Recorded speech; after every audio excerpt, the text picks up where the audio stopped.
So that's number one. So all the kids know. Or like we could talk about another one are different. Like you have a few really good schools that everybody tries to Or you walk like.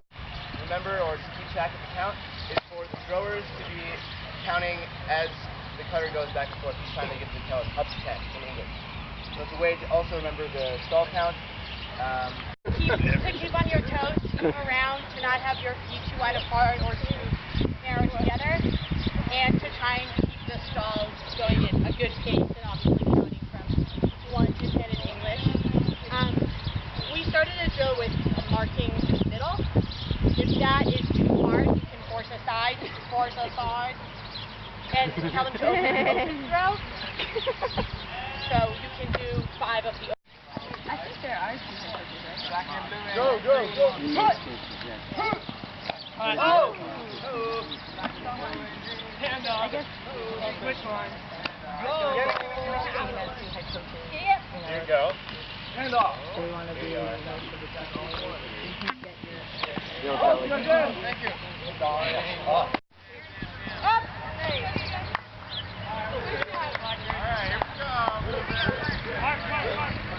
Yeah. Oh. David.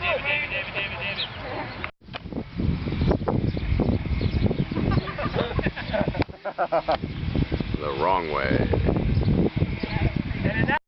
The right way. Get up! Woo! Alright, and then I guess the last thing is going to be the rotation.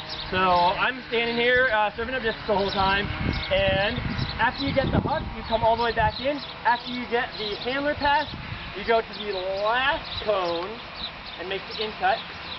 And after you make the in cut, you go to the middle cone. That's the most confusing part.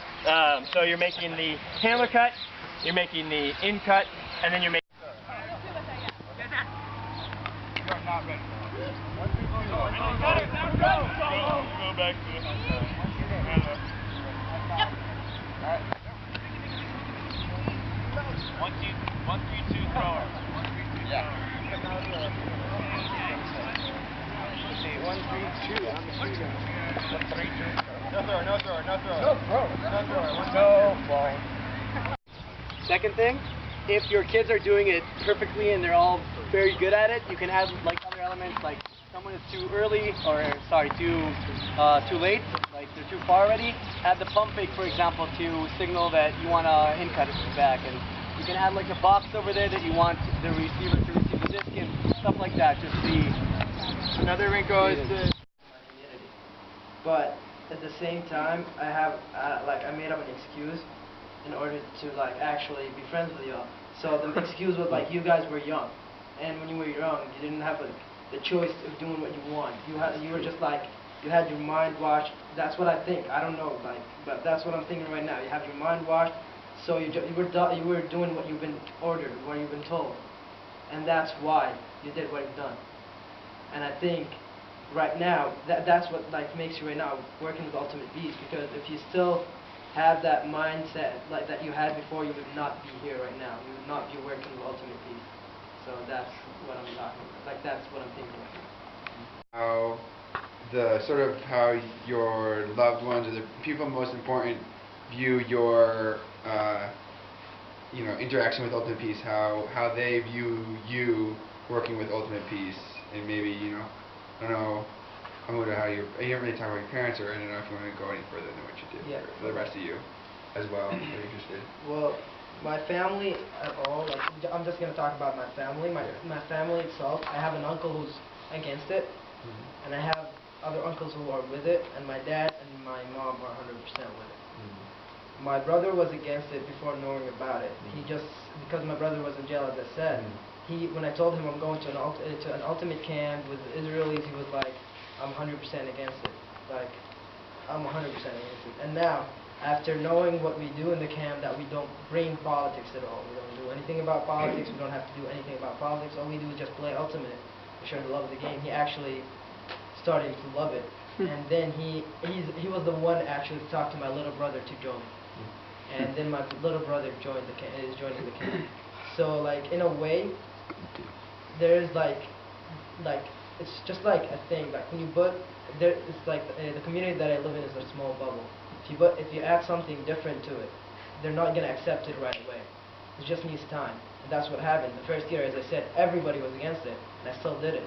And then after doing it, more people started accepting it and wanting to do it as well. And with time, I think it's gonna grow more and more. So. יכול להיות שחמודה חווה את זה מהמחנה הפליטים, אם לא הבנתם, חמודה חי במחנה פליטים בתוך בית לחם. יש לי אותו, כאילו, אני מבין, אני לא יודע עד כמה הם הבינו אותו, אבל... Stop for a sec, just so we can translate. He just wants to, first to just clarify, he wants to add something, but he also clarified that Hamuda lives in a settlement, in a refugee camp, within an refugee camp within Bethlehem. זה לא כזה פשוט, זה לא ממש אפילו עד כדי כך, להיות במחנה בגדה המערבית ולצאת מתוך המחנה ולעבוד כביכול עם ארגון שהוא ישראלי, נרצה או לא נרצה כרגע. So he just wants to clarify that it's really not as simple as it sounds, or as simple as Hamuda makes it seem, to work with an Israeli, well, as of right now, a purely Israeli organization, to leave a camp in Bethlehem and come here to Israel to work with us. אני מכיר את הנושא הזה ועד כמה הוא מורכב מסיבה אחת שאני מביא להם את ההיתרים, ובדרך כלל הבן אדם שמביא את ההיתרים הוא המרגל. לא, זה באמת, כאילו, זה לא... He knows firsthand how complex and intricate it is, because somebody like Kareem, who comes and tries to encourage people to sort of step out and come work with us, is just sort of seen as a spy or a foreigner, because he's interjecting himself. ולכן הדבר הוא באמת מקשה עליי, אבל לא עליי במיוחד, אלא על שאר האנשים שבאמת לא יודעים להסביר את עצמם נכון, או לא יודעים להסביר את הארגון, או לא יודעים לייצג את הארגון שממנו הם באים. לי אישית אין לי בעיה עם זה. So he says that that's why it's so difficult for so many people, because it's so hard to represent ultimate peace in an appropriate way, in the correct way, to do what Kareem does. אני עכשיו רוצה לבלבל ולהפתיע אתכם, למשל, לעבוד בבית סחור לפעמים הרבה יותר נוח מאשר לעבוד ביישובים בארץ. So he says that it's sometimes surprising that working in a place like Bet Sachor is actually can be a lot easier than working in Jewish or Israel, like Jewish settlements in Israel. I was wondering what your family thinks about you working with me. You met your family before? About what? You meet your family before? My family? I have, but I didn't talk to them about the Sluba. Oh, I remember the A for sure.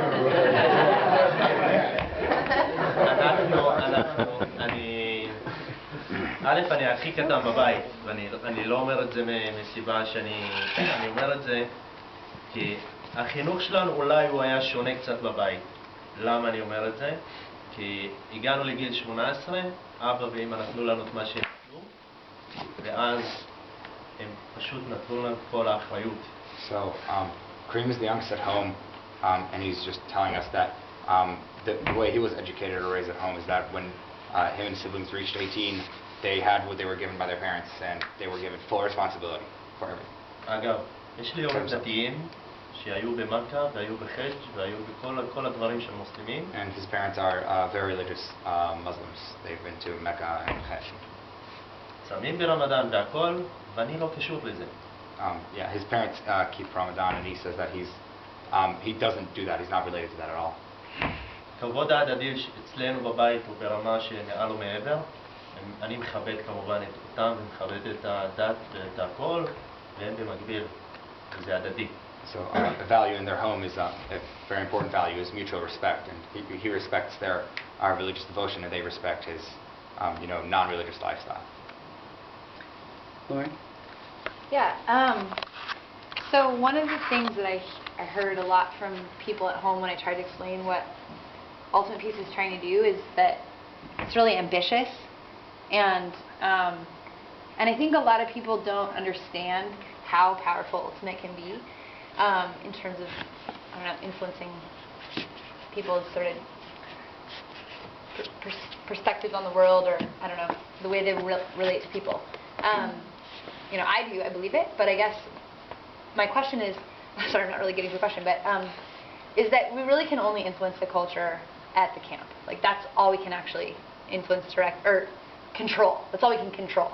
But I think we can influence a lot more, and I'm just kind of wondering what your experience has been with kids and participants in the camp, like when they're back, you know, at home, when they're back at their schools, when they're back with their family, like, do they you know, regress to old habits? Do they really change? Like, what is your experience with that? I think this is the most unique thing about Ultimate Peace. There are a lot of Sports for Peace programs here, a lot of nonprofits, more nonprofits here than anywhere else in the world.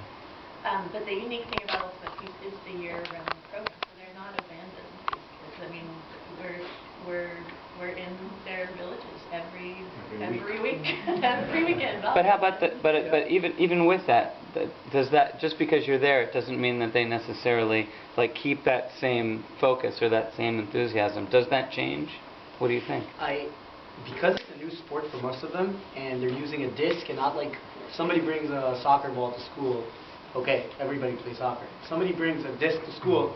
Everybody's asking like, "What are you doing?" And when there are two people throwing a disc, like, you know, in the yard, everybody's like, "Whoa, what's going on?" And they bring it to their schools, and this is why we get more and more children all the time, and new people come to practices along the year, and yes, and you can definitely see the change. I see the change in the kids from, you know, every month, not just by their quality of game, also how they're changing. They're changing, and the CIT program that, you know, that really that makes them more leaders actually in their communities. And then they go back to their community and they're teaching Ultimate themselves. Like, there were sessions that were canceled, and CIT's just like brought everybody together and had sessions because of that. And that's, I think, an amazing thing. And these are 15, 16-year-old kids who learned Ultimate a year or two ago. Can I add something? Except the Ultimate itself, there's actually the projecting volleys on. So we had a CIT which will come to camp. And actually, after the first camp 2 years ago, she went and met another CIT from the West Bank. Someone can tell the story better, but Laura and Rotem. Ask another West Bank. From Tama, yeah. Well, sorry, my bad. Which is, yeah, well, it's a new concept. There's actually no such thing in Israel. Like, I never heard of it before. Like, usually Jewish kids, well, I mean, adults and different interactive, maybe friends, or it happens, but like kids, it doesn't happen almost. It's really rare. Or maybe in special programs. And just after her school hours, she went and met her. That's like huge. Into an Arab town that she would only have driven by before. ויש לנו גם דוגמה מאוד טובה לזה. שנה שעברה התחלנו בקבוצה אחת בטמרה, קבוצה אחת, והיום אנחנו בבקשות כבר לקבוצה רביעית, אנחנו בקבוצה שלישית, ואין לנו יכולת לפתוח עוד קבוצה. Another good example is the fact that last year they had only one team in Tamra, and now they're getting requests. They have enough requests to open up a fourth team, and they just can't accommodate it. So the growth is just tremendous. We have today nine communities standby waiting just to enter Ultimate Peace. 3 out of them are cities, and we have 3 more schools in Tamra just fighting between them. Why we went to one school and not to another. Well, you had a Our main limitation is not having enough coaches and not enough time to go to all of them together at the same time. Move to Israel. We're working on that. So we have, hold on, we have Roy and then Opek. Oh, sorry. Yeah, can I add something real quick? I think it's not like this is this overnight change, right? Like, and it's sort of discouraging when we have competitions and you see these kids kind of turn on each other and yell at each other, and you know, things kind of fall apart and you have to start over again.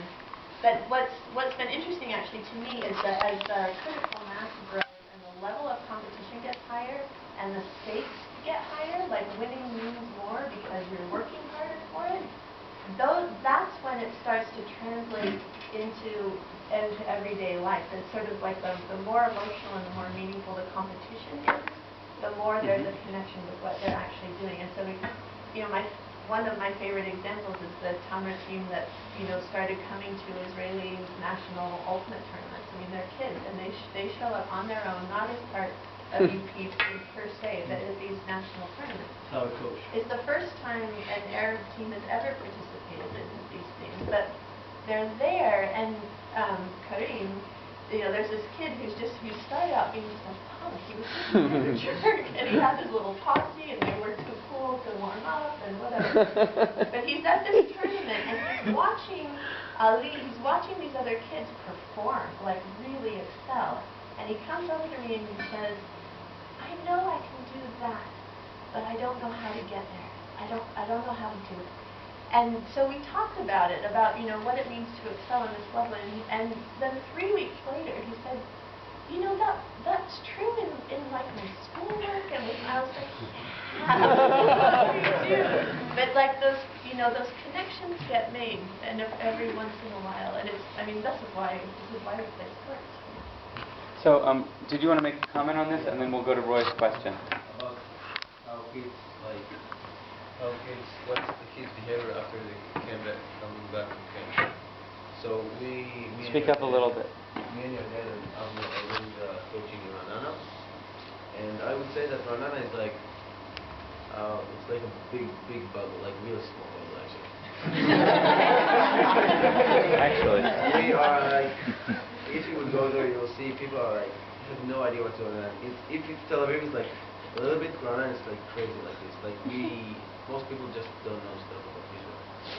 And like, I don't want to go to Sturt. So people are like wealthy and kind of snobby, we'll say also. So my point is, so our kids like really loved Ultimate from the first time because we coached them more than once a week. So they really got into Ultimate, but they weren't as spirited as like the other kids in the community. So when you see, after the first camp, we got like 20 or 30 kids from Ranana, and when they came back, you actually see the difference. Like, people are like nicer to each other, like talking and arguing better, like decision making and stuff like this. And even if you remember, we had a meeting with the parents at my house, and all the parents said that you can see like big changes in the kids, that they're doing like all this stuff and wanting to make a difference, talking about this stuff, and it's like, it's new for us. The kids are like into Ultimate, but they're not like really socially involved. But after camp, they are. So. We see it. Roy, this is going to be the last question because we've got a bunch to do. All right, this is exactly what I wanted to talk about. It's the last 2 questions I'll put together. Perfect. We talked about where you guys come from, your involvement in Ultimate Peace, the towns you come from. We talked a lot about the changes that we see in the kids. I've seen the Ein Rafa kids change a lot over the last year, and it's been great. I was wondering if you could talk a little bit about how their change may have impacted your community. Has there been a change that you've seen from them that has been felt by people outside of the immediate Ultimate Peace group? א', אם אנחנו מדברים על שינוי והכל, הילד הראשון שאפנו אותו במחנה שבאולטימט פיס הוא ילד מאצלי שנקרא ביבוש. So first, if we're talking about change, the first kid that was ever kicked out of Ultimate Peace is the kid from Ein Rafa named Bibo. Claim to fame. הוא אחד השחקנים הטובים, והוא מחר במחנה. He's one of the. And he's a classic CIT. He's a great player, and he's coming tomorrow. So. But he will be coming. Yeah. ביבוש? Yeah. ביבוש, כן. אכפת לו, זה נט, אבא, מי זה? He said he doesn't care whose dies, he's just going to do that. נרשם בחדר במנהלים. השינוי, כמו ששאר החבר'ה אמרו, יש שינוי ויש אנשים שגורמים את השינוי הזה. היה לי מקרה לפני שעליתי, בתקופת המבחנים של הילדים ב10 ליוני, שילד אחד, תאופיק, תומר, אתה מכיר, מעיפים אותו מהבית ספר. למה? כי הוא זרק דיסק לחבר שלו. Say that. Please translate. So while there's change taking place, there's also some people who are trying to stop that change or block it. And he's giving an example of a kid named Taufik who got expelled from school during the exams period in June because he threw a frisbee to a friend. הם מתמסרים בבית ספר וזה, והמורה לוקח להם כל הזמן דיסקים. אגב, יש לי מלא דיסקים בבית ספר. Say that. They like keep tossing. They like throw around in school, and school keeps taking their discs. והם לא נותנים להם את האפשרות או את הבמה להסביר לאנשים אחרים עד כמה שזה באמת פאן ועד כמה שזה... הם חושבים שלזרוק וזהו. הם לא נותנים להם את הבמה ולא את הרחבה להסביר לאנשים מה קורה. אז זה קפץ לאפיוז וקפץ לבית ספר. They try to deny the kids from like sort of displaying ultimate and explaining how fun it is and spreading the good word. And so Kareem got upset and went to the school. ואני נדהם כאילו ולשמוע את המורים איך הם משחקים משחק כזה יכול לפוצץ להם את הראש And the teachers were like, how can you allow them to play this game? They can like their heads can explode. ואז אני מגיע איתם לפשרה שבשיעור הספורט אני מביא את כל הילדים של אולטימט פיס מאירופה ומשחקים את המשחק הזה. And so he came to a compromise with them. He said that during the sports period, he's going to bring all the Ultimate Peace kids in Rafa and they're going to play some Ultimate. ויש כבר בקשה לעבוד בבית ספר של הבא. And the school has now requested that Ultimate Peace work with them next year. Can we get the discs back? That's where they're going, obviously. What? Did Topek go back to school or just go kicked out? Oh, that's not 3 days. Oh, suspended, not expelled. Oh, suspended? Good. Oh, yeah. They got suspended for 3 days. Okay. Just last comment. Lauren, you asked about the change and you asked about how they take this to the next level. A good example of the effect we had on the children is that this year we had tryouts for the Israeli national team, and I think a third of the people that showed up were Ultimate Peace kids from Arab villages, which is the first time they ever showed up, and they were so talented that we had, like for example, Abe and I are coaching the girls team, the girls national team, and Yarden and Roy are coaching the under 17 team. There's another under 20 team. And we're sending them to Worlds this year in Dublin, and we have in the girls team we have 7 Arab girls out of 17 girls, which is amazing, which is just amazing. And they're interacting together, they're playing together as a team, and this is the team Israel is sending abroad to Worlds. And I think this. I don't think that's unprecedented in any sport, right? Yeah. No, never happened. Yeah. So this is a story. And they're all wearing the same, white and blue jersey with, Israel. Interesting. Fascinating. Bravo. Who knew? Okay. Yeah. So, look, you don't get chances like this very often to witness something. I mean, I think we are never going to forget this evening. I heard things tonight that I had no idea about, and that maybe just putting it together like this was, you never know what's going to happen. I just want to personally, and I think, on behalf of everyone, thank you for, again, like we said, like fully participating, taking risks, being present, doing everything that we said we were going to do in camp. You have led us tonight in a way that we will follow into the rest of the camp, and for that we really have to thank you so much. We're going to group hug.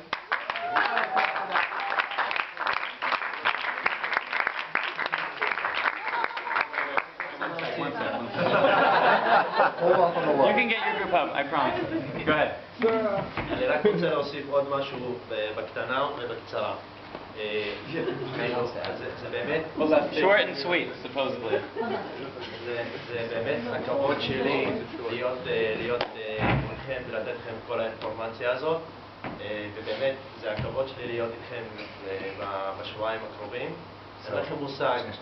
So he says that he's honored to speak in front of you and share, and he's also honored to be here as a part of Ultimate Peace. אין לכם מושג עד כמה אני גאה בארגון הזה ובכם ובצוות שלנו במיוחד. You guys have no idea how proud Kareem is of Ultimate Peace at large and us, and specifically the staff that works so hard to put this all together. אז באמת המון תודה לפני שאנחנו מתחילים אפילו במחנה, מה שלא יהיה, המון תודה לפני שאנחנו מתחילים, והצלחה לכולנו. A huge thank you. Okay, so listen. It's fine to hug, but I just want to. But I gotta still get to the schedule. Okay. So look. Hug